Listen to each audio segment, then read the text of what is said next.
Dober večer, lepo pozdravljeni v Kinu Šiška na prvem dogodku iz serije Razlita tinta v letošnjem letu. Zdaj, zamoče za tiste, ki ste prvič, ker vidim kar nekaj novih obrazov. Razlita tinta je serija stripovskih dogodkov, ki poteka enkrat na mesec v Kinu Šiška in na njej gostimo v bistvu različne poznavalce, tudi ljubitelje stripa in z njimi debatiramo o čem, pač o stripih, ki so nam všeč, za katere menimo, da so pomembni in da so taki, ki v bistvu sprožajo razpravo. In vesela sem, da je danes z nami Katja Štesl, stripovska kritičarka, ena redkih pri nas. Njene v bistvu kritike lahko berete v Stripburgerju, v reviji Literatura, Otrok in knjiga in še kje drugje. Katja je tudi članica uredništva Stripburger, kjer je v bistvu konec lanskega leta išla tale knjiga, sicer zbirka kratkih stripov z naslovom Frank, avtorja Jima Woodringa, legende ameriškega undergrounda, ampak ne bom kaj več izgubljala besed o njem, ker nam bo v bistvu danes več o njem, po bistvu o njegovih stripovskih svetovih, kjer osrednje mesto zavzema ravno pač ta figura, ki jo vidite na naslovnici, to je Frank, povedala kar Katja sama, tako da njej predajam besedo. Če boste imeli pa kakšnokoli vprašanja, pa si kar prihranite za na konec, ko bomo odprli v bistvu mikrofon za vse. Tako da, Katja, izvoli. Ja, zdravo. Na Stripburgerju smo se za izdajo te knjige odločili primarno zato, ker smo več ali manj vsi člani uredništva veliki fani Jima Woodringa. In moram priznati, da mi je bilo kar malo težko pripraviti predstavitev oziroma predavanje, ki je traja slabo uro, ker je ogromno enih zanimivih stvari za povedati, ampak bom probala tako kaj bolj na kratko, pa se lahko na koncu vrnemo, kaj pa mogoče si lahko malo dlje časa ogledujemo. V glavnem, ja, Jim Woodring je ameriški avtor, gospod je zdaj v svojih 70-ih in najbolj je znan po svojih stripih o Franku, to je ta lik, ki ga vidimo na slajdu, in v bistvu več ali manj vsi njegovi stripi se dogajajo v zvezi s tem karakterjem, tako da ga kar malo enačimo, čeprav dela tudi druge stvari, kakšne risbe z ogljem ali pa slike recimo ustvarja, performansa in tako naprej. Priznanje predvsem na alternativni sceni, pač v undergroundu je res čislan, ampak komercialna scena pa ga tako kar malo ignorira oziroma mogoče ni pripravljena nanj. Zdaj, Woodringovi stripi so črno-beli in barvni, v tem Franku so noter samo črno-beli kratki stripi. Zdaj, eni so, ne vem, dolgi od 3 do 50 strani, pa ima pa tudi neke daljše kot stripovske romane, izdaje, v katerih se pač posveča posameznim likom, torej Frank je glavni, so pa še eni stranski liki, ki se glih tako skozi ponavljajo. Mislim, da je rekel v enem intervjuju, da vsega skupaj je zdaj teh stripov o Franku že za več kot 1000 strani, ustvarja jih pa od 90-ih naprej. V bistvu on kot avtor je zelo neločljivo povezan s svojimi stripi, predvsem iz tega vidika, kako dobiva ideje zanje, navdih, kar si bomo mogoče lažje ogledali na primerih, ki sem jih pripravila. Je pa drugače tako, ta prepoznaven njegov slog so te organske linije in nenehno valovanje, ki ga uporablja in za teksture in za senčenje in tako naprej. So pa njegovi svetovi, gre za totalno fikcijo, torej fantazijski svetovi, polni nekih psihadeličnih elementov, misticizma, mračnosti, ampak predvsem je tudi veliko humorja. Tako da ja, tale Frank kot lik, zanje je on dobil idejo, mislim, da že v 80-ih in pa v začetku 90-ih je postal pravi stripovski junak, pač z izdajo prvega stripa Frank in the River. Drugače vam priporočam, na YouTubu si lahko pogledate veliko enih predavanj pa intervjujev z Woodringom, mislim, da on o svojem delu sam zelo zanimivo govori, tudi daje veliko nekih podrobnosti pa vzporednic mogoče s svojim življenjem ali pa nekim razmišljanjem, nekimi svojimi nazori in tako naprej. Je pa drugače likovno samouk, torej v šoli recimo so mu še kar govorili, da ne zna risati, on je imel pa samo to eno veliko željo, da bi nek ta svoj sanjski svet risal in pol je pač treniral in treniral, dokler ni bil pač zadovoljen s tem, kar vidi. Ja, evo, to so v bistvu zbirke teh kratkih stripov o Franku. Prinesli smo jih s sabo danes, pa si jih komot po predavanju pridete pogledati, polistati. Je pa tale Portable Frank, oziroma pri nas je samo Frank, je v bistvu en krajši izbor 14 zgodb iz teh dveh debelejših antologij, ki imata tako po 300 strani in so noter tudi barvni stripi. Pol, ker sem prej omenila, da se je poleg kratkih zgodb s Frankom ukvarjal tudi v obliki teh daljših, ne vem, 100-stranskih recimo stripov, je najprej bil tale Weathercraft, pač prvi tak daljši strip, kjer je bil mogoče celo Manhawk, torej en od stranskih likov bolj v ospredju kot sam Frank, in pol sta sledila Congress of the Animals in pa Fran, ki se v bistvu v tem univerzumu dogajata sočasno in je vseeno, pač v katerem vrstnem redu jih beremo. Pač v Congress of the Animals Frank v bistvu zapusti ta univerzum, kjer se vse te stvari dogajajo in odide ven, gre na neke počitnice po vsem tem trpinčenju, ki mu ga je Woodring povzročil, in si najde punco in ta punca je Fran, ampak nekako ta univerzum nje ni zelo dobro sprejel oziroma je zelo slabo vplivala na Franka, tako da se je Woodring ful matru in je rekel, da je pač skoraj 1 leto pisal to zgodbo in pol še pol leta jo je risal in kar ni šlo, in da edina zgodba o Franki mu jo je pač to vesolje dovolilo narisati, je bila tista, kjer Fran odide, tako da to se ni dobro nadaljevalo. Poučitan je pa pol iz 2018, tam sta pa pač v ospredju dva druga stranska lika, ki sta tako v vlogi enih hišnih ljubljenčkov in odideta v neko svojo čudežno deželo.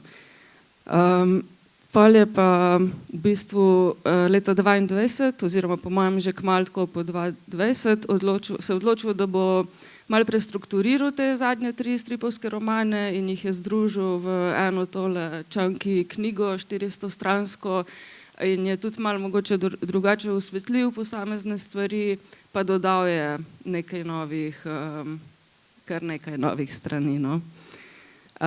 Drugače njegova domača ali hišna založba je Fantagraphics, je ameriška založba, ki tudi sicer izdaja bolj mogoče umetniški ali pa alternativni strip. Drugače pa je mogoče znan še po teh svojih sanjskih dnevnikih. On jih je v bistvu začel objavljati tam konec 80-ih, začetek 90-ih, najprej kot en svoj fanzine Jim, pol so to izdali kot eno večjo zbirko, so pa noter od stripov pač do nekih ilustracij sanj, pa tudi razna prozna besedila, ker pač zelo dobro riše, ampak zelo dobro Woodring tudi piše, no. Je pa tale na levi strani ena stran iz Woodringove skicirke, drugače on vsak mesec izpolni eno skicirko oziroma beležko in ima vse dokumentirano, ki je dobil kakšno idejo in kako se je razvila. Tako da imamo tudi prvo skico Franka, ki je pa pol zares se javnosti pokazal, no šele mislim, da 93, nekaj takega. Na desni strani je pa skica naslovnice za eno, mislim, da za 4. številko te njegove revije. Preden se zdaj spustimo v ta svet fantazij in bloden, mogoče sam, izbrala sem to sličico zato, ker v Woodringovem svetu obstaja več različnih Frankov in vsi so si med seboj enaki. Tako da mi nikoli zares ne vemo, katerega gledamo, ampak to je samo ena izmed podrobnosti, ki pa kažejo ful na to, kako on doživlja ta svoj svet in da ima ta svet unifaktor, v bistvu ful nekih notranjih pravil, čeprav od daleč z naše človeške perspektive se pa zdi ful absurden in nelogičen. Načeloma lahko čisto tako kot v vizualnem oblikovanju lika vidimo ful enih referenc, pa tudi Woodring jih je sam navedel kot svoje vire, predvsem v zgodnjih animacijah, recimo iz 30-ih let. Tule imamo tale Felix the Cat, Miki Miška pa Bimbo. In če pogledamo Franka, on ni zares medved, pa ne miška, pa ne zajec, ampak je tako nekaj vmes. Zelo tipično ima te stripovske roke in noge, ki zelo spominjajo recimo na Disneyja, in Woodring je njega poimenoval kot en tak generičen antropomorfni stripovski junak. Tako da si ga lahko vsak predstavlja pač, kakor si ga hoče.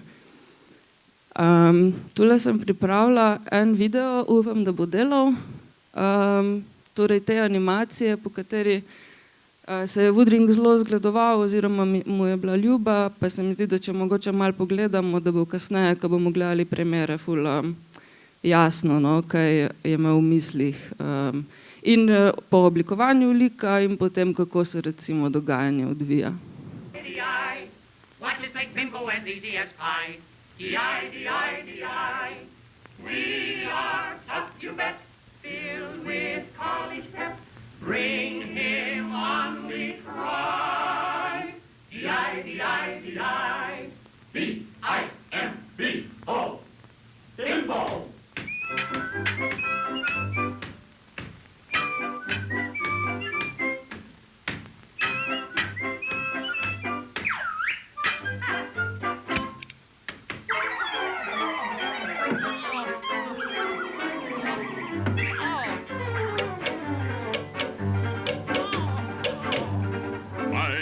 Mystic order of the Boom-boom-a-hatcha, boom-boom-a-hatcha, boom-boom-a-hatcha, boom-boom-a-hatcha. Wanna be a member? Wanna be a member? No.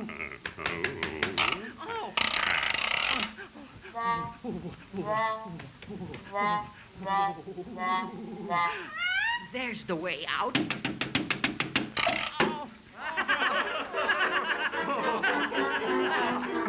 No, mogoče toliko za vtis, drugače pa najdete zadevo tudi na YouTubu, če si jo boste doma pogledali do konca. V Woodringovih Dobro. Okay. Ja, v Woodringovih stripih je v bistvu Frank zgleda precej drugače kot večina drugih stvari in ozadij in drugih likov.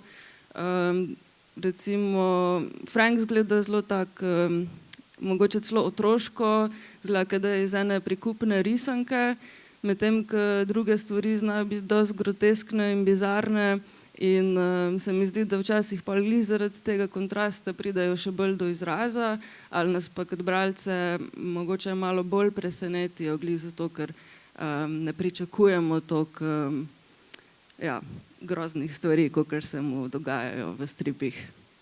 Je pa tule še Woodring sam navedel en primer, tale sličica na desni je iz te zbirke One Beautiful Spring Day in je sam omenil, da je zelo dobeseden navdih iz enega izmed prizorov v tej animaciji Bimbo's Initiation. Drugače je Woodring tudi sam nekaj cajta delal v animacijskem studiu, ampak to je bilo eno bolj moreče obdobje njegovega življenja, ker je šlo za neko komercialno sceno in je dosti trpel, pač risal je storyboarde za risanke, kot so, ne vem, Scooby-Doo, pol je delal ink za neke risbe od Jacka Kirbyja. In ni mu bilo lih fajn, ampak vseeno je pol, ko za nazaj gleda, se spominja, da v bistvu se je pa tam naučil veliko neki kompoziciji, pač o montaži, kako recimo zbirati kadre in tako. To drugače, Woodringovo otroštvo je bilo dosti zaznamovano, pač on je tak poseben lik, sicer deluje zelo prijazno, tako govori koherentno, ampak ima konstantno neke nore ideje in zgodbe. In začelo se je v bistvu že v njegovem otroštvu, ker je imel ful enih, že ful zgodaj enih halucinacij in prikazni. Recimo ful je težko razločil med tem, kaj se dogaja v risanki, pa kaj se dogaja zares, pa kje je meja. Ful je imel tudi nekih paranoj. Tako da je bil že kot otrok, kot najstnik pa sploh relativno tak zmeden in nemiren in ni glih rasel v nekem okolju, kjer bi to mogoče dobilo ta pravcajt diagnozo ali pa hvala Bogu, da je ni.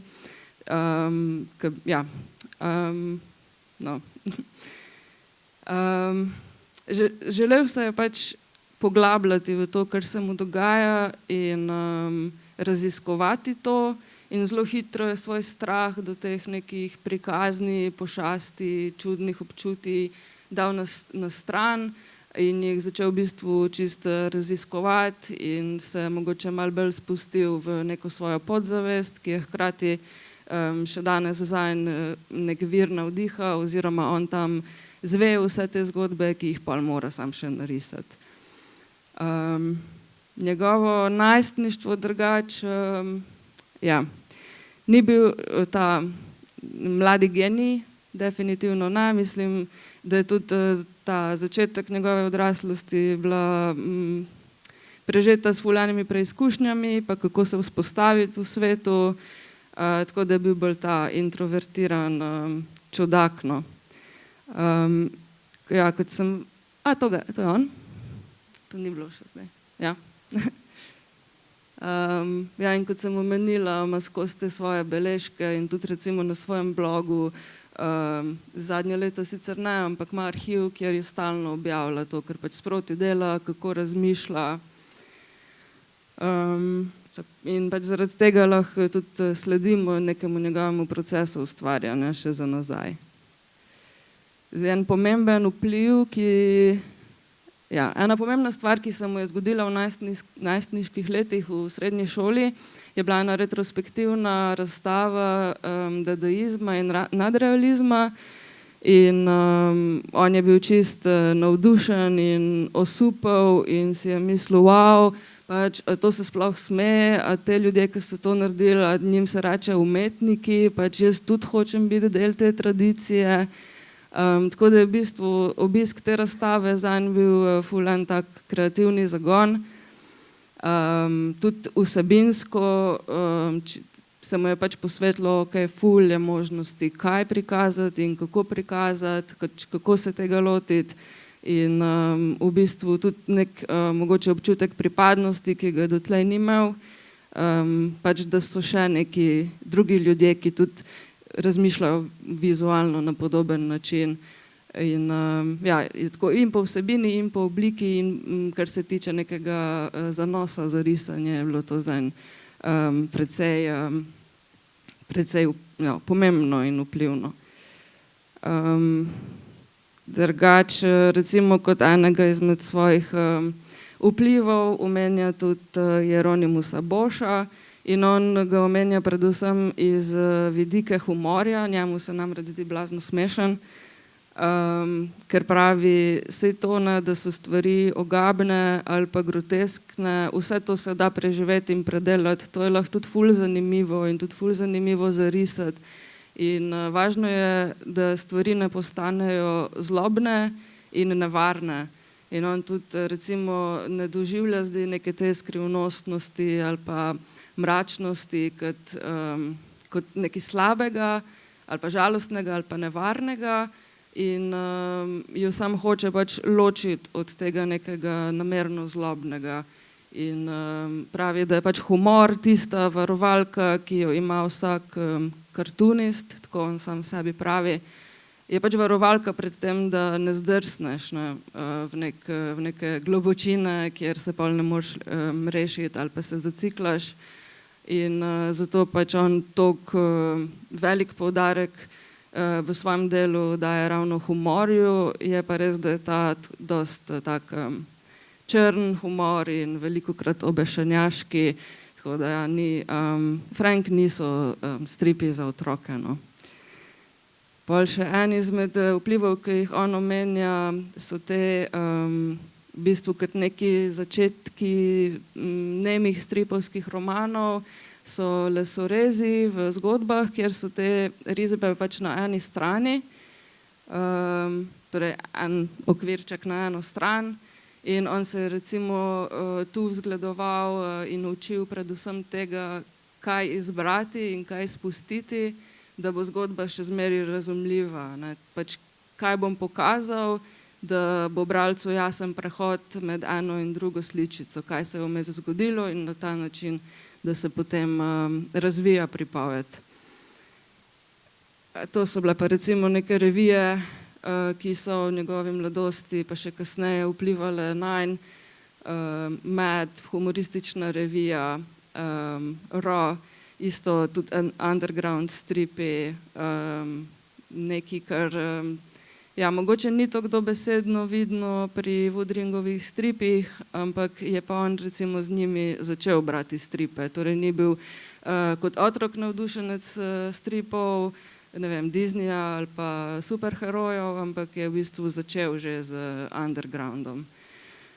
Tako da mogoče to kot ena pomembna točka tudi v njegovem življenju, underground stripi. To pa je še ena ilustracija, ki jo je pa videl oziroma spremljal tega avtorja v reviji Life. Zelo mu je bilo blizu način, kako se on v bistvu kako izpelje neke živalske ali pa politične karikature. To je bilo na vsebinskem nivoju mu blizu, ampak kot bomo videli tudi čist likovno, mu je bilo zelo fascinantno, kako on senči in dela teksture s temi ravnimi in vijugastimi črtami, oziroma tule so še bolj ravne, pri Woodringu pa to vse postane eno tako valovanje ali kot on temu reče, neko fluorescenčno žarenje. In to so osrednji liki stripov o Franku. Ta na sredini je Manhog, ki je pol človek, pol pujs in ima ves ta spekter neprijetnih človeških lastnosti, kot so zavist, pogoltnost, maščevalnost. On nikoli ni zadovoljen, zmeraj sledi Franku in ponavlja vse za njim, kamorkoli gre, karkoli dela, ampak nekako v njegovem primeru se bolj ali manj stvari nesrečno razpletejo in je dostikrat tudi čist fizično žrtev, kot posledica teh svojih utikanj in nepremišljenega ravnanja. Pa tale na levi, ki spominja na hudiča in tudi igra funkcijo hudiča, se imenuje Wim.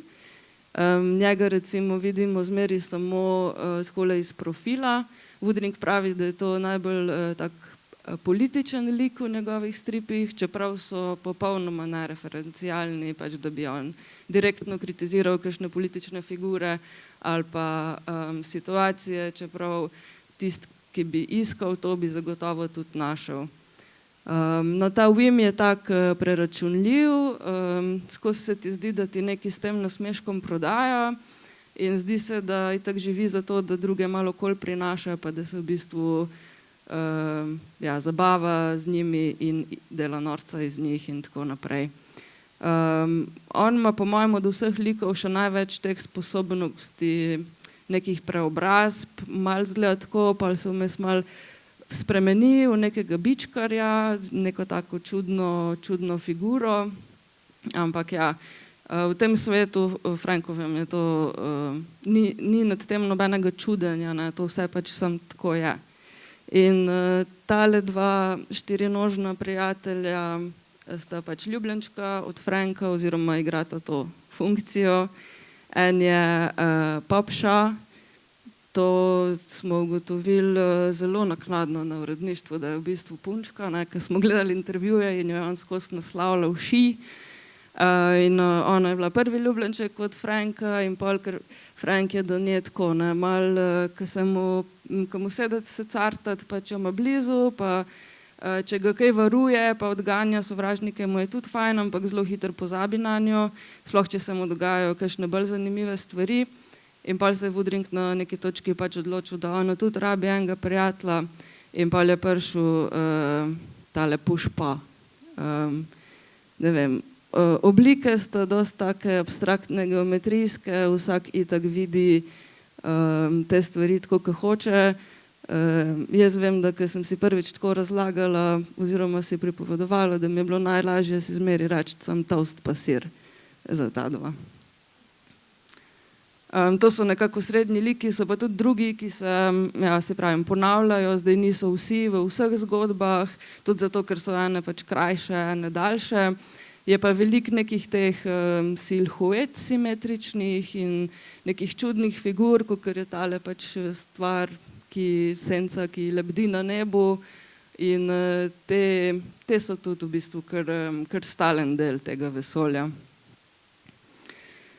Tole je ena zelo kratka zgodba, ki se mi zdi, da je tudi v tej zbirki, ki smo jo mi izdali, in sem jo zdaj zbrala zato, ker lahko zelo na hitro in na kratkem primeru samo malo pogledamo, kakšna je v bistvu ta struktura njegovih zgodb, ker na en način je vsem zelo klasična. Torej imamo ta začetek, kjer vidimo, Frank ima nek piknik, čajanko s svojimi igračami, med katerimi je tudi igrača Frank, oni se imajo ful fajn in se smejejo. In tako, kot ponavadi tam za tem drevesom ždi Manhawk, in tule gremo čez cel ta lok njegovih čustev.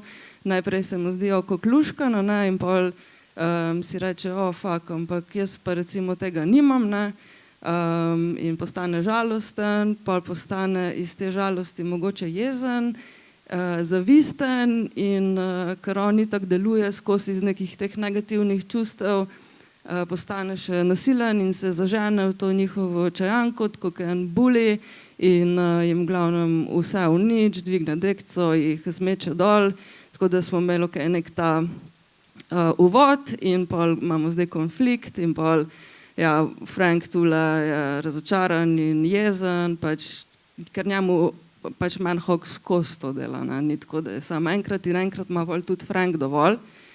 In ga v bistvu se čisto razjezi, torej najprej tule zgoraj je čisto poklapan, ker mu kar ta ušeska so kar tako malo povešena, in pol mu za ta resolution končni v bistvu kar odloči in en kol zarine Manhawku v glavo in ga pokonča, in se s tem pač maščuje za vse te neprijazne stvari, ki jih Manhawk počne, in dobi iz tega neko svoje zadovoljstvo.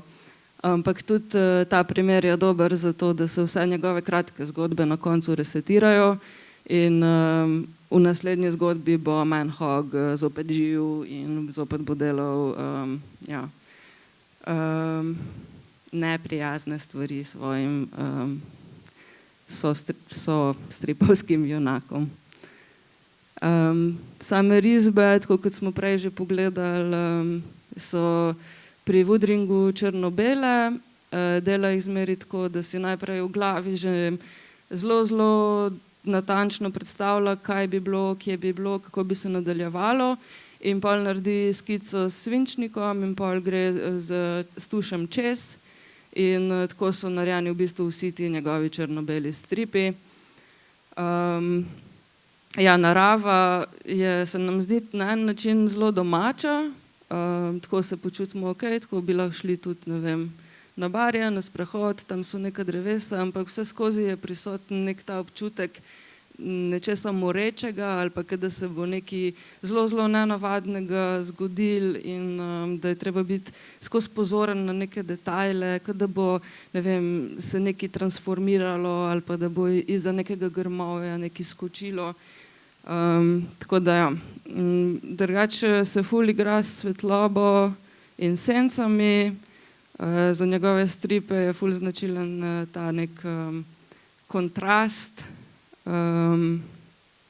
Hkrati so pa, kljub temu, da gre za neke fantazijske stvari, ki se jih niti ne da zmeri opisati ali pa povzeti kot neko zgodbo, so pa njegove risbe vseeno zelo jasne in razumljive, tudi če prikazujejo neke neobstoječe domišljijske stvari.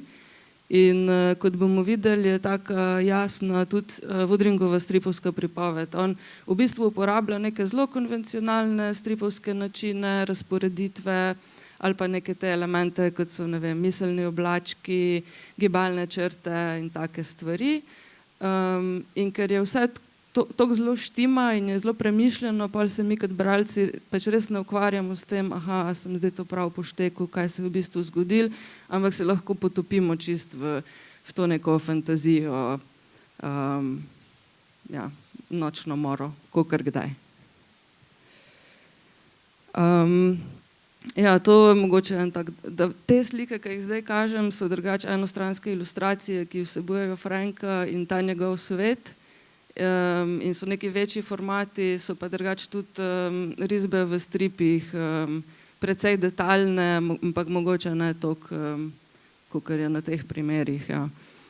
Torej imamo razne, ne vem, prikazni, figure, ki se ne da povedati, kaj so, vse se nekako gomazi, lebdi, nekomu je lahko to zelo neprijetno, nekomu je lahko zabavno, večina se nas znajde po mojem nekje vmes, je pa tako, no, da so Woodringovi stripi tako zmeri kot ene take skrivnosti, kot ene uganke, ki se nikoli ne razrešijo do konca in nikoli ne izvemo čisto zares, kaj se je zgodilo, ampak ta enigmatičnost je po drugi strani tudi čar teh stripov in je ključnega pomena za to neko misteriozno, čudno, mračnjaško vzdušje, ki se ga pač trudi ustvariti.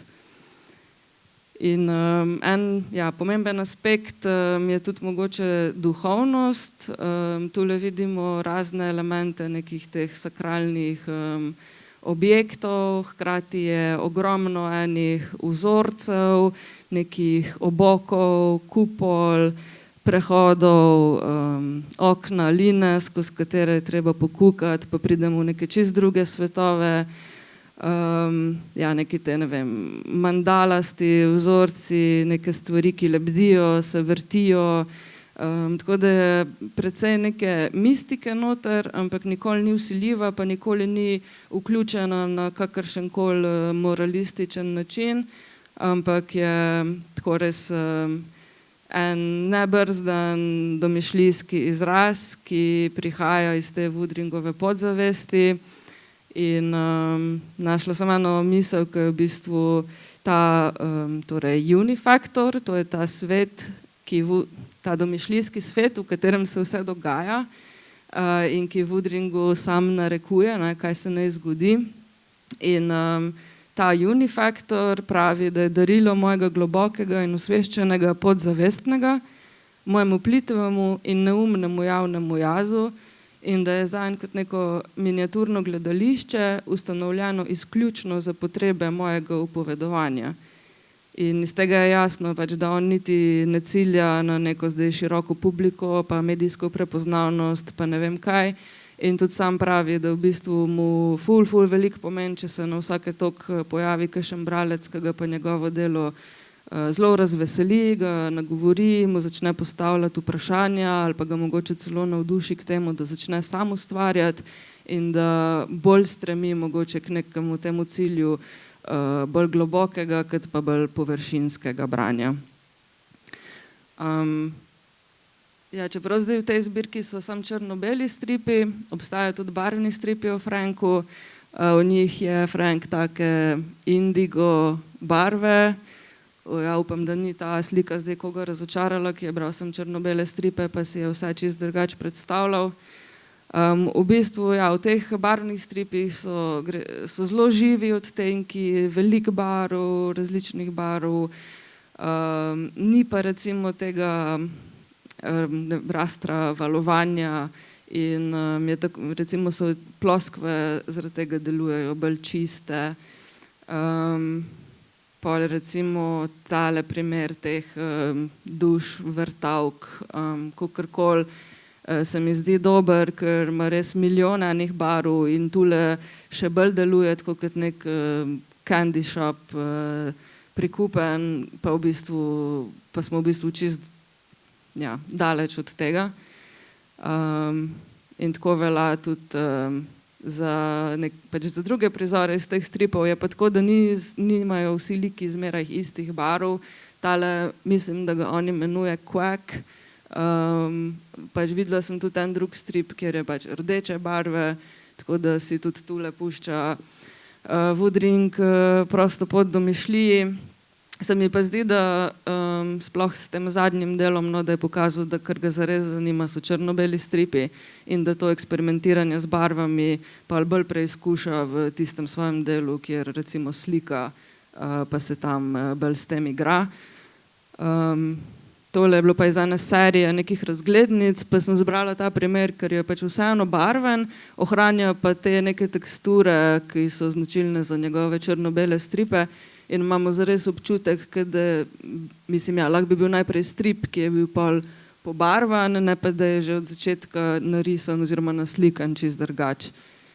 In tule sem dala še eno tako primerjavo, ki je isti prizor, samo en je črno-bel, en pa barven. In ja, to je tako odvisno od vsakega posameznika, ampak meni se zdi, da te stripi o Franku, da zelo dobro funkcionirajo kot črno-beli stripi, glih mogoče, no, ker ja, paradoksalno, ampak delujejo mi bolj živi, bolj vse tako se nekako premika, bolj pridejo kakšne stvari do izraza, ampak ja. Definitivno je veliko več naredil črno-belih stripov o Franku, ki pač ne potrebujejo zares barve. Drugače, ja, tako kot sem prej omenila, ne, on si ponavadi naredi neko osnovno skico in pol, ko jo izrisuje, se od tega trudi ne oddaljevati preveč. Eno je zato, ker je pač dolgotrajno delo, drugo je pa zato, ker se mu zdi, da če bi eno stvar spremenil, pa bi mogel cel koncept spremeniti in se načeloma proba držati neke te osnovne ideje, zato da ga pač ne zapelje na stranske poti in lahko dejansko kaj do deadlineov še konča. Tule recimo isto iz teh njegovih beležk, neki osnutki za te raznorazne fantazijska bitja, tega recimo Franka, ki je poln nekih oči, sem iz skice pol našla tudi še v enem stripu, kako se recimo pol prelevi v dejanski, iz skicirke v dejanski strip, no. Ma pa Woodring neke svoje dizajnerske projekte, še zraven risanja in slikanja. En izmed njih je bil recimo ta Giant Pen, kjer je načrtoval in izdelal pač ogromno nalivno pero in pol je imel razne performanse pač po različnih muzejih, kjer točno tako zgleda pač, drži ga kot eno kopje in pol na velik format pač riše z njim. Predvsem se mi zdi, da vmes naredi kakšen tak projekt bolj za zabavo. Pa en izmed njih je bilo tudi sodelovanje z glasbenikom Bill Frisell, ali se tako reče? Okay. Ki sta recimo skupaj delala in pol eden izmed umetniških izdelkov, ki je iz tega sodelovanja izšel, je tudi kitara, ki jo je Woodring opremil, izdelal kakorkoli. Torej za tega jazz kitarista in tule sem pripravila še en kratek video, ki je pa v bistvu pač kratka animacija, narejena po enem Woodringovem stripu, kjer v glasbeni spremljavi je pač torej tudi ta kitarist, drugače pa gre za eno serijo Visions of Frank, ki so jo naredili leta 2005 z japonskimi ustvarjalci. In jo isto pač cela v bistvu na ogled na YouTubu in priporočam. Zdaj pa mogoče za feeling tole, ki je ena izmed krajših.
Thank you.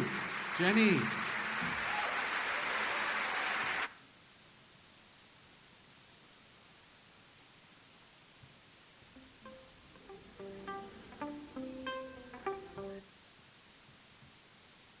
Okay. Za danes to predstavitev oziroma predavanje sem si nekako zamislila, da bi se fokusirali predvsem na ta vidik, da gre za neme stripe, ki ne uporabljajo besed oziroma ne uporabljajo neke te direktne pripovedi z besedami ali pa dialogov. In to ima za posledico kar neki stvari oziroma nekih občutenj pri bralcih, ki pa vsebini in obliki Woodringovih zgodb v bistvu delujejo kar v prid. In tule sem zbrala dve taki strani, kjer se je meni zdelo, da se veliko govori. Namreč tudi Woodring opozarja, da Frank zna govoriti in da tudi govori in da so stripi tisti, ki so nemi, ne pa on. In ja, tule recimo se veliko govori in mogoče ima vsak v glavi nek specifičen ton, barvo glasu, dialekt ali kakorkoli nekaj, kar pripisuje tem posameznim likom, ampak Woodring jih ni želel določati s tem, zato ker jezik vsakič pač karakterizira lik, ful je referencialen. Recimo, če bi uporabil zdaj neko angleščino, kot se je uporabljala v 90-ih v Seattlu, se to začne kar naenkrat zelo konkretno povezovati z nekim določenim časom, prostorom, z nekimi kulturnimi navadami. On pa si je za svoje stripe in za ta svoj fikcijski svet v bistvu želel, da je zelo jasno tak, da nima določenega časa, da nima določenega prostora, da ima neka svoja pravila. In to, da gre za neke bolj skrivnostne ali pa mistične, psihadelične podobe, je v bistvu zelo fajn, ker dostikrat gre za stvari in za figure, za katere itak niti nimamo besed. Ko se skušamo pogovarjati, zmeri rečemo, ta je pa tako kot nekakšen dinozaver, ali pa ta je pa tako kot nekakšen skat, ampak ni zares to, zmeri se nečemu samo približuje, pač dostikrat samo po funkciji. In tule je bralec sam svoj pripovedovalec in to pomeni, da se lahko pri vsakem okvirčku zadrži toliko dolgo, kakor rabi, kakor si želi, da si ogleda vse, lahko se vrača, ni pa recimo besedila, ki bi določalo čas trajanja v nekem okvirčku ali pa v sekvenci teh okvirčkov. Woodring tudi sam pravi, da mu je sicer pisanje z besedami mu je zelo ljubo, ampak da so mu podobe ljubše iz tega vidika, da če ti recimo, ne vem, rečeš miza, ima vsak tvoj sogovorec v svoji glavi neko idejo in neko sliko neke mize, ne vem, ali te, ali nekaj ima doma, ali pisarne mize in se zmeri pa pač pomikamo od tam naprej, od predstave vsakega posameznika. Medtem, ko pri risbi in pri stripih je tako, da ti pač nekaj narišeš in pol je bralec s tem soočen in tako to je, ne glede na to, ali on že ima neko predstavo o tem oziroma ponavadi je nima, ker gre itak za neke stvari, ki ne obstajajo v realnem svetu in pač morajo sam sprejeti tisto, kar vidijo, za to, kar je. In druga stvar je to, da smo kot bralci bistveno manj na nekem avtopilotu, kjer je vse sugerirano in nas vodi naprej in moramo biti bolj vključeni v branje, kot pa recimo pri kakšnih drugih oblikah. Večkrat se recimo vračamo, ampak je pa skoraj zmeraj, vsaj po izkušnjah, pa potem, ko se pogovarjamo med sabo, je pri nemih stripih tako, da več kot daš noter, več dobiš nazaj ven.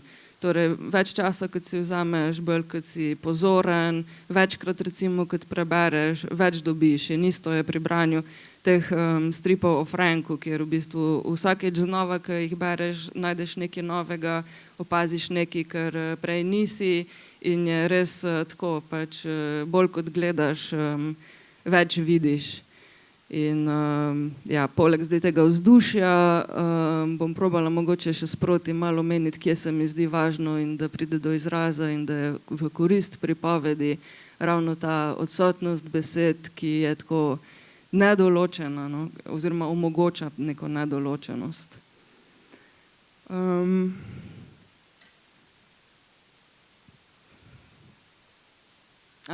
Neke besede se vmes vseeno pojavljajo v stripih, pač to zdaj ne pomeni, še zmeraj gre za neme stripe, ravno zato, ker ni nekih dialogov pa pripovedi, so pa tule besede oziroma, ja, besede so bolj uporabljene kot deli risbe in gre konkretno za neke napise. Nam bi bila zgodba zelo verjetno razumljiva tudi brez njih, ampak tule dodatno poudarijo to poanto, da ima tale Papša je v bistvu tako temu lastniku odveč in se hoče bolj ali manj sam znebiti, medtem ko vse drugo recimo je naprodaj. Pa tudi v tem enem drugem stripu, ene besede so ti medmeti, ki so pač zvočna kulisa tega, kaj se dogaja, in na koncu spet nek napis. Strip bi funkcioniral tudi brez njega, ampak tule doda neko smešno poanto, no, mogoče se bolj izkaže pol v celoti, ampak ja, posamezne besede, sploh ko so takole deli ris, imajo mogoče neko drugo funkcijo, ki ni primarno informativna, ampak je mogoče so tudi te besede uporabljene bolj za neke poudarke. In ker ni besed, je treba tudi recimo časovnost v teh stripih nakazovati malo drugače. Tule je, mislim, po mojem nam je vsem jasno, kaj se zgodi, ne. Frank zaspi, potem je noč in potem, ker je svetlo, sklepamo, da je dan in Frank še zmeraj spi. In v spodnjem primeru isto, ne, imamo temno nebo z zvezdami in luno in pa imamo svetlo nebo in nam je vsem jasno, da je to pač minila ena noč. In je čist isto, kot da bi pisalo zgoraj v levem okvirčku naslednje jutro in bi šlo dogajanje naprej, ampak ker gre za nemi strip, naredi avtor pač ta, razdeli ta čas, no, tako da mi recimo iz nekih pokazateljev, ki jih poznamo iz vsakdanjega življenja, vemo, da to recimo traja en dan ali pa eno noč. In podobno je v tem primeru, s tem, da gre tule za neko daljše časovno obdobje, ampak je prikazano pač z isto metodo. Tole mislim, da če sem prav pogledala, da traja približno en teden, da gre luna iz tega, da se začne debeliti do polne lune, če kdo to bolj obvlada, me lahko popravi. Ampak je recimo eno tako znamenje, ki nam, tudi če tega ne ozavestimo in tem, ko beremo, nam pač da vedeti, da to zdaj ni minila ena noč, ampak je minilo več noči oziroma ja, neko malo daljše obdobje. Ena stvar, ki se mi še zdi zanimiva v Frankovem svetu, je to, da ti liki, mislim, vse, kar je lahko v naslednjem trenutku čisto drugačno. Liki so fleksibilni, oni rastejo, se spreminjajo. Tule recimo tale Papša naredi te puppy eyes zato, da prepriča hudiča v neki oziroma ga skuša prepričati v neki in pol kar v enem kadru naraste za 10-krat in pol v naslednjem je v bistvu že čist svoje običajne oblike in zelo podobno se naredi v tem primeru na desni strani. In tule se izkaže recimo njena prava narava, da ona vseeno ni sam nek mucek ali pa kužek, ampak je tako kot neka boginja, ki se sam pač ne hvali s svojimi sposobnostmi, je pa v bistvu tista, ki naredi vse za to, da je Frank na koncu varen. Tule imamo en tak primer tega miselnega oblačka, ki je zelo klasičen element stripa Konvencija, s tem, da tukaj v teh kopastih oblačkih noter ni besedila, ampak so podobe in meni se zdi kar zabavno, da v tem svetu, ki je že itak cel sanjski in nadrealističen, pa ima Frank spet še neke čist druge sanjske dimenzije, ki jih raziskuje. In tule se mi zdi zanimivo, kako se je Woodring odločil, da bo Franka skozi ohranil v tem enem kotičku, čeprav postaja čedalje manjši, ampak na vsaki sličici nam da vedeti, da to Frank še zmeri sanja, ne, in da je čist prevzet od teh sanj. In tule sanja očitno neke te vrtavke, duše oziroma ja, neko to ne vem, duhovno telo, kakorkoli, in ker je za njih značilno, da se vrtijo, se pol tudi tule, ko se on v bistvu prebudi, se tale njegov miselni oblaček začne kar še sam vrteti, sam vase. Tule je precej podobno, se isto odločil za neke te, v bistvu ja, na drugem mestu, ampak zelo, zelo podoben primer, kjer je ta Frank, ki sanja Franka, ki se mu dogajajo še bolj bizarne stvari. In dostkrat, ampak takrat, ko se Woodring poigra z neko to, s tem prebijanjem meje z bralcem, mu to lahko izpade zelo smešno. Tule recimo se v zadnjem okvirčku Frank obrne k nam, kot k publiki oziroma k bralcem, in vsaj meni se zdi, da ima z nekimi minimalnimi spremembami ali pa karakteristikami, da ima ful ta izraz, a ste videli, haha, pomežiknila ali pomežiknilo mi je nazaj. In to so eni taki drobni momenti, ker recimo pozornemu bralcu pol prinesejo še malo dodatnega zadovoljstva. In glede na to, da ni besed, ki bi bile na tako informacije o tem, kaj Frank razmišlja, pa kako čustvuje oziroma kaj doživlja, je tule veliko več tega pač treba pokazati vizualno, in Woodring to naredi s precej minimalnimi spremembami. To je pač tudi zato, ker ima Frank sam po sebi bolj malo nekih teh elementov, ampak Woodring jih zelo dobro izkoristi. Recimo, če sam pogledamo to linijo do lasišča, ali kako bi temu rekla, zdaj, ko je jezen, je špičasta, ko je navaden, je taka zaobljena. Pa recimo se ful igra s tem, kam postavi te Frankove zenice, recimo, a gledajo gor, dol, a so široke, a so čist ozke, pa recimo tule, ne vem, je čist zaprepaden, tako da naredi cel spekter enih čustev z elementi, kot so ja, pač oči, pa nam pove veliko to, kakšna so njegova ušeska, ali so bolj kot ene antene, ali so bolj neka poklapana. Pa se mi zdi, da dostikrat tega, ko beremo strip, niti tako ne opazimo, da bi rekli, aha, zdaj jaz vem, da je on se užalostil, zato pa zato, ampak enostavno prepoznamo čisto tekoče ta čustva in ta stanja, mogoče glih zaradi tega, ker gre za ene preproste, ampak ful dober izpeljane zadeve. In ja, včasih to gre tudi v kakšne ekstreme, kot je tale primer, ker ja, gre čist, ker sploh ne vem, katero čustvo je to, ampak definitivno se mu dogaja nekaj zelo intenzivnega. In podobno pač, kot ta obrazna mimika, tudi ne glede na to, koliko je karikirana, delujejo neke te kretnje z rokami. Franka zelo dostikrat vidimo s temi dvignjenimi rokami, tako v smislu, prestrašil sem se, ampak hkrati nič nočem. Ima pa pol tudi neke bolj konvencionalne, kot so te razmišljam, spomnil sem se in podobno, tega pač res milijon primerov različnih bi lahko našli, teh različnih kretenj, ki pa so vse zelo jasne in imajo nemudoma prepoznaven pomen. In to, tako kot je s temi polovičnimi kretnjami, je pol tudi s celo njegovo držo telesa, sporoča svoje počutje. Ja.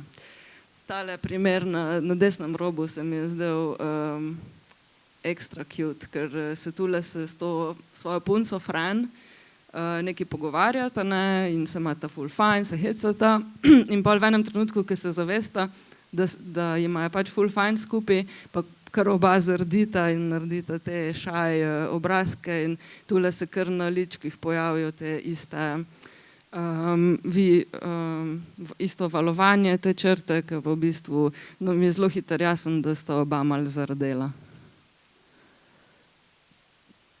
Tule je veliko, ja, to sem prej že omenila, nekih teh konvencionalnih stripovskih elementov, ki so konvencije, imajo točno določen pomen, recimo te črtice, ki grejo stran od Manhogove glave, to lahko razumemo kot nek, ne vem, krik ali vzklik presenečenja in pa tule v tem primeru pač nam je jasno tudi zaradi unih črt in zaradi vsega gibanja, da to pomeni, no, da se je ta figura da je padla, da se je premaknila navzdol in isto te stvari razbiramo tekoče pri Woodringu, tako kot pač pri drugih stripih. In podobno je pa s temi zvoki iz okolja. Tole je v slovenski izdaji se je potrudil Bojan Albahari, da jih je čim bolj pristno prevedel. Drugače pa to, kar jaz zdaj omenjam, ta poimenovanja pa imena likov, mi drugače za to ne zvemo med samim branjem, ampak za njih zvemo recimo v kazalu, v naslovih teh zgodb in si pol za nazaj nekako. Ja, mogoče, če najprej preberemo zgodbo, pa priporočam, da tako naredite, najprej preberete zgodbo, pol preberete naslov in pol preberete ozadje, kaj mogoče je pri Woodringu vplivalo na to, da je to nastalo, zato ker vsaka od teh stvari doda neke druge pomene pol. Tule se mi je zdelo zanimivo, kako v bistvu on naredi razporeditve okvirčkov na posameznih straneh in kako jih izkoristi v svojo prid.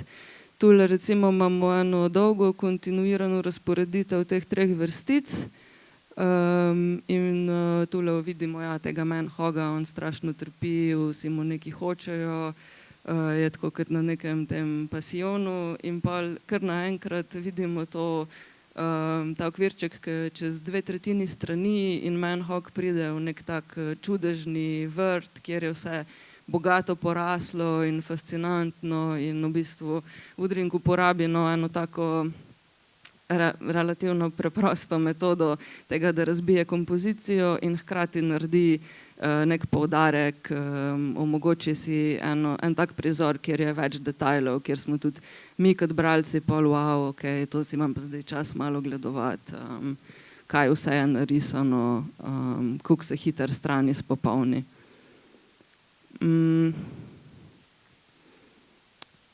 Tule ima recimo večina njegovih zgodb, se mi zdi, da ima to razporeditev nekako po 3 vrstice, pa pol število okvirčkov v posamezni vrstici je prilagojeno temu, pač kaj prikazuje, koliko časa traja, pa koliko želi recimo pozornosti temu nameniti. V zadnji zgodbi iz te zbirke pa je recimo ta razporeditev 4 okvirčkov na strani in je isto, on jo zmeri pač tako konsistentno uporablja to obliko in to naredi en specifičen ritem, ampak pol, ko pa Frank pade zdaj v neko to luknjo, pa združi 2 okvirčka, tako da nastane neka ta vertikala, ki itak samo podpre to vsebino, kjer gre pač za neko padanje in za neko to, ja, mogoče bi kdo videl to kot neko spiritualno potovanje, neke dimenzije zgoraj, spodaj, kakorkoli, ampak že sam na ravni forme se mi zdi, da neki taki postopki pa delujejo ful prepričljivo, tudi če jih kot bralci ne ozavestimo. Tole recimo so pa njegove skice, tule ima že vnaprej določene oziroma narisane te mreže, pa to mogoče se nam na prvi pogled zdi tako malo skregano s celo to tradicijo undergrounda ali pa alternativnega stripa, kjer se zmeri poudarja pač naj se stran prilagodi vsebini, najslabše pač, da si najprej narišeš 6 kvadratkov in pol se odločiš, kako boš noter natiščal stvari, ki jih želiš povedati, ampak pri Woodringu to nekako deluje. Mogoče je tudi zanj kot za avtorja to ena taka dobrodošla omejitev, čist po tem principu, ne vem, igrati tenis brez mreže, ne, je lahko veliko manj zabavno, kot pa če si daš neko omejitev, pa da se pa lahko na nekih drugih, mogoče vsebinskih ali pa čist likovnih nivojih bolj izraziš, pa si več dovoliš. En izmed takih načinov poudarkov oziroma mogoče celo tudi malo filmskega pripovedovanja v tem primeru naredi s temi zoom in, zoom out detajli in naredi isto en tak ritem, kjer imamo nek establisher in pol se zadeva gradi in gradi in gradi in ko pride do ključnega trenutka, hvala Bogu vidimo zdaj tega Franka od daleč, kako je vseeno uspel zbežati neki tej strašni črni silhueti, ki bo začela vreti iz tega soda. Tule mogoče pa to so strani, ki si sledijo eno drugi in se mi je zdelo zelo zanimivo, kako on naredi prehod iz neke ful detaljne risbe, veliko se dogaja, neka ta situacija, kdo bo koga prej, Manhawk pa Frank imata ta fight in iz te nasičenosti in nekih svetlih, relativno svetlih prizorov gre pol Frank dol in se premika dol in dol in dol in tule imamo samo še črnino in nobenih detajlov in se mi zdi en tak dober prehod, ki mogoče simbolizira tudi ta prehod iz nekega tega vsakodnevnega, pač ok, to so neki liki, ki niso podobni ničemur v našem realnem življenju, ampak lahko si predstavljamo, da se to gibanje in ta akcija zares zgodi, tudi če bi šlo za, ne vem, dva kavboja in pol ta prehod v neki čist mističnega, neznanega, kjer je sam s tem, da je toliko stvari odsotnih, se v bistvu naredi nek nov pomenski poudarek. In tule se mi je pa zdelo isto ful zanimivo, kako se on odloči v nekem ključnem trenutku, ko smo mi kot bralci najbolj tako, ok, kaj se bo pa zdaj zgodilo, ko mi čakam, da obrnem stran in nas v bistvu prepusti. Tule se cela pozornost vrti okrog te ene preproge, ki je včasih malo portal, včasih je neka luknja, kamor se pride v neko podzemlje, včasih je vseeno kar samo preproga in tule pričakujemo neko ne vem, nadgradnjo ali pa razplet in pol se zgodi sam ta prekinitev in pač smo ostali z nerazloženo situacijo, ki je pa značilna za več ali manj vse Woodringove stripe, da ni nekih teh zaključenih smiselnih zaključkov, ampak to hkrati omogoča tudi milijon različnih interpretacij in nadaljevanj in to je recimo en izmed takih prehodov, ki zelo dobro deluje v tem smislu, da nas pusti malo nevednosti in poudarja mogoče to vzdušje in to, kar on želi povedati. Tule sem pripravila sam še tako kot en bonus. Tole recimo so te risbe z ogljem, ki jih dela Woodring. To so recimo tako neki spomini na njegovo otroško sobo. Veliko enih stvari, veliko elementov. Delujejo zelo tako neprijetno, nedomače, ampak hkrati nas ful vabijo, ful bi recimo si jih radi ogledovali pa iskali noter v njih kakšne indice ali pa neko, ne vem, zakodirano sporočilo ali kakorkoli. In to je še en takih primerov. In v teh risbah in slikah se v bistvu ponavljajo liki iz stripov, samo tule pač so drugače oblikovani. In tako pa izgledajo mogoče njegove te barvne slike, na podoben princip likovno, ful vse žari, čiste barve, veliko različnih odtenkov in še zmeraj včasih malo groteskne in slike iz nepoznanega sveta. In pa ena slika, ki je še najmanj njegova, pa se mi je zdelo vseeno zanimivo, ker je razlagal v njej, da je v bistvu navdihnil film od Mela Gibsona, ki je to Trpljenje Kristusovo, ne vem, kako je naslov. In se mu je zdelo tako, pač, kaj zdaj ta Kristus, pač on bi se mogel full fightati, ampak on ker tam neki je bogi, pa vsi ga tepejo, pa vsi ga pluvajo, pač, in ga je tule predstavil oziroma postavil skupaj s tole mamo medvedko, tam zadaj se skrivata dva mladiča in ona dva sta se ful stepla, ful skregala in zdaj imata tako, zdaj, ko sta to dala čez, imata pa neko konstruktivno debato. Tole recimo se bomo sam preklikali. To je pa ta prvi strip Frank and the River. Neko nagrado je tudi takrat prejel Woodring za to, pa mogoče je to tudi prispevalo k temu, da se je še več in več s tem ukvarjal, ampak ja, tako nekako izgledajo barvni stripi o Franku. Saj sem zbrala sam par strani.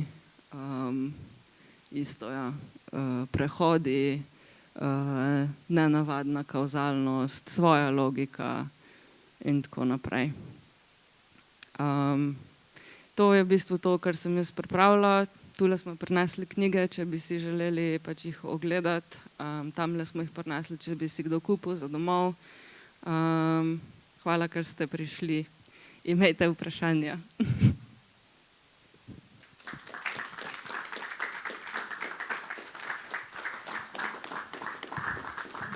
Hvala, Katja, za tole predstavitev. Ima mogoče kdo kako vprašanje za Katjo zdajle, ali bi mogoče najprej malo pogledali stripe, pa potem neformalno podebatirali? Mikrofon, ker še snemamo. Torej, riše si skice s svinčnikom, ponavadi sproti v svojo beležko, polka ima točno naštudirano, kaj bo prikazal in kako bo razporejeno, si ja isto naredi s svinčnikom in pol gre čez s tušem. In mislim, da nisem še nikjer zasledila, da bi kaj drugega uporabljal. To pa ne vem. Velike stvari o Woodringu in o Franku, ki jih tudi jaz tako doživljam, pač to je še vse za raziskati. Milijon vprašanj imam vsakič, kaj preberem in to je recimo eno izmed njih. Ja. Lahko jaz, ko si prej pokazala Boša, ne? Jaz, ko sem zvedel, da je bil Boš v bistvu del ene, kako se reče, bratovščine, no? Te neke krščanske, me je malo razočaral, ne? Ker se mi zdaj, da je on bil nek norc, tam srednjeveški, grbal nek let in da je to delo, ne? Tako da sem se zdaj spet bal, ne? Da boš povedala, da je Woodring tudi ima neke blazne poante tukaj odzad, ne? Ne, on je sam rekel, da njemu se to zdi zelo smešno, da mu je všeč njegov stil humorja in da on vidi to predvsem kot eno karikaturo in pa v tem predavanju naredi tako, ja, sam pogledajte te roke pa noge. Kaj se dostikrat zgubim v kakšnih zgodbah noter in pol v detaljih odkrivam nekaj in sfalim čez glavno poanto, tako da sem se zdaj bal, da sem pre Woodringa tudi sfalil, ne? In da bi se vse, tam se sem malo zbal, ker bi tale, ga na koncu zakolje tega Manhoga, ne? Za te, ki se je grdo obnašal in sem rekel, fakt, zdaj sem pa posod je neka moralka odzad pa. Ne, v bistvu mogoče mi pričakujemo od Franka malo preveč, zato ker zgleda simpatično, ampak on ni zdaj neka sam ta prikupna živalca, ne. On je dost, mislim, ne nauči se veliko, zmeri ponavlja iste napake, zmeri gre nekam, kamor mi že nadaleč vidimo, aj to ni dober, tam bo pač neka pošast ali pa nekaj hudega se zgodil. Ampak ja, on ima tudi cel ta spekter obnašanja, ni sam cute.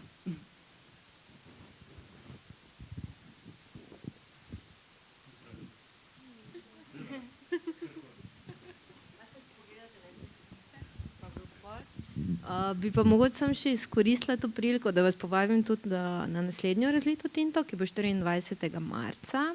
Bo pa pripravil stripovski literarni kritik Matevž Rems, ki se tam v zadnji vrsti tudi danes nahaja. Tema pa bodo v bistvu stripovske predelave literarnih del. Sicer je Matevž izbral nekaj primerov konkretnih, na katerih bo v bistvu razložil, kaj v bistvu, v kakem odnosu sta strip in literarna predloga, gre pa za primere iz slovenskega stripa, če če sem prav razumela. Tako da mislim, da bo zelo zanimivo. Vabljeni, zdaj pa vas vabim, da polistate malo med stripi, pa v bistvu Katjo vprašate še tako neformalno, če vas karkoli zanima. Hvala še enkrat vsem. Ja, mislim, da ga ima. Ja.